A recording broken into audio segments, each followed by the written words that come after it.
All right, so this is one complete cycle, and that's the equation for this. Again, negative sign is part of the equation.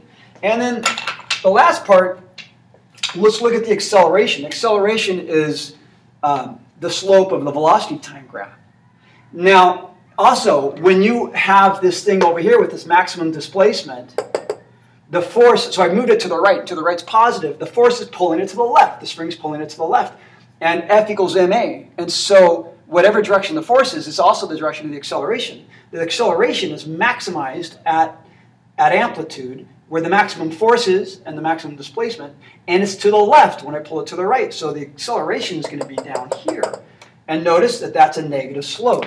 Acceleration is the slope of that graph. I'm over here, the spring's pulling it to the left. To the left is negative. That's why your acceleration is negative in the same direction as the force.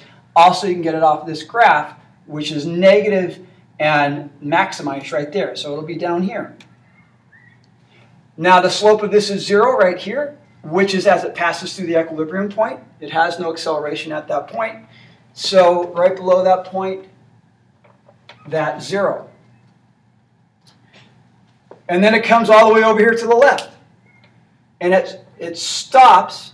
Now the spring is pulling to the right, which is the positive direction. And the acceleration is just always in the same direction as the force. And so the acceleration is positive, and it comes from the slope of this graph, which is a positive number right there. So that's going to be positive. And now it comes on back to this point right here where it stops. Not doesn't stop, excuse me. Where it's through equilibrium, and it's going at its fastest positive speed. Going to the right is positive. That's why that's positive velocity.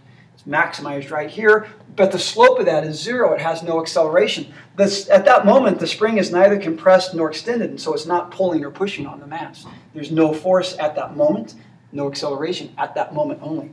And that's why that's 0. So go back down to 0. And then let's look at this point. It's come back to where it started. It's come back to where it started. The spring is pulling it to the left. It's stopped moving at maximum displacement. It has maximum acceleration. Slope of that line down here, which is back to the negative point. Okay?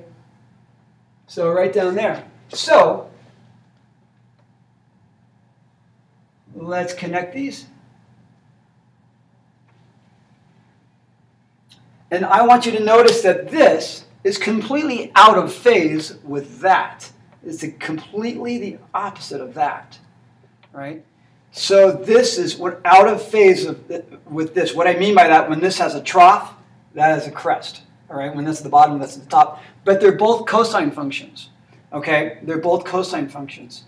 So the way I write this one is a cosine, not a sine, because sine is when it starts here. Cosine is when it starts at amplitude. This is a negative amplitude, but this is an acceleration graph. Excuse me, I forgot to write that. And for all of you calculus folks, this graph, remember, is the derivative of this one. And what you get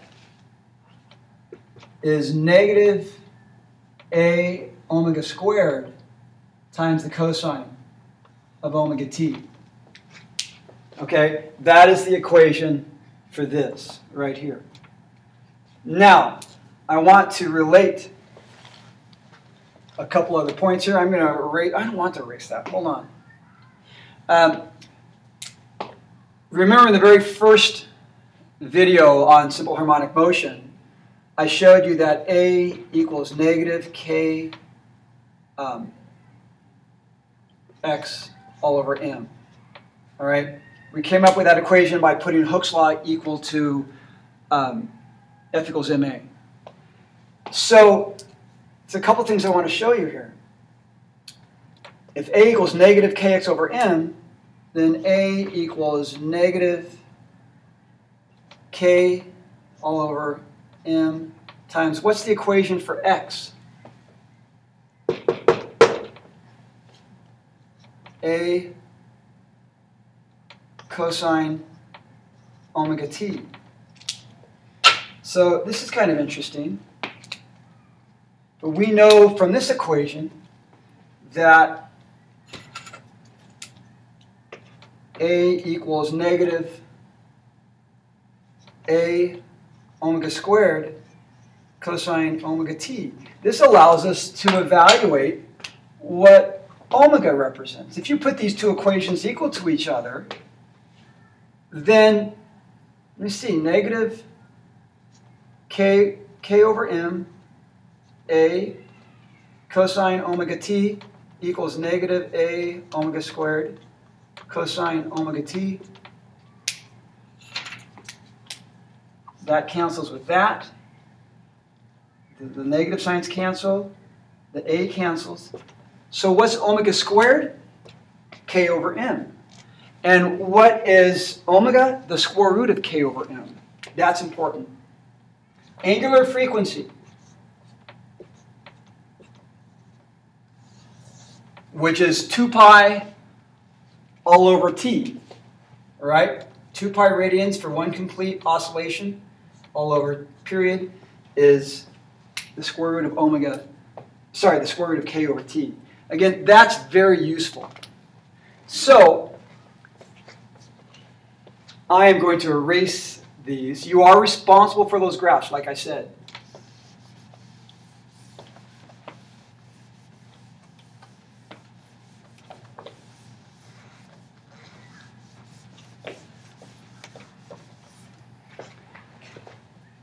For a spring,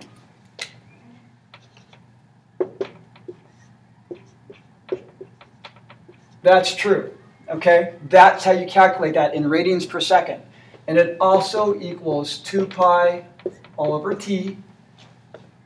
And you will see on the AP equation sheet an equation that relates the period of a spring to these variables. And it just comes from this. Solving for t for a spring, s for spring, it equals 2 pi times the square root of m all over k. That's where that equation comes from, for the period of a spring. And if you are looking for the frequency, then it's the reciprocal of that, right? The frequency of oscillations, the reciprocal of all this. That's the frequency f in hertz. So remember that omega is 2 pi all over t, which equals square root of k over m. That's in radians per second. That's the angular frequency, and f is 1 over the period, and that's going to be hertz. It's just the reciprocal of this. So that would be 1 over 2 pi, because it's taking all this and taking a reciprocal. 1 over 2 pi times the square root of k over m. Okay, that is some of the theory behind the spring. All right, behind a spring in simple harmonic motion, a mass attached to a spring in simple harmonic motion. In the next video, I want to talk about the energy involved with this. Okay.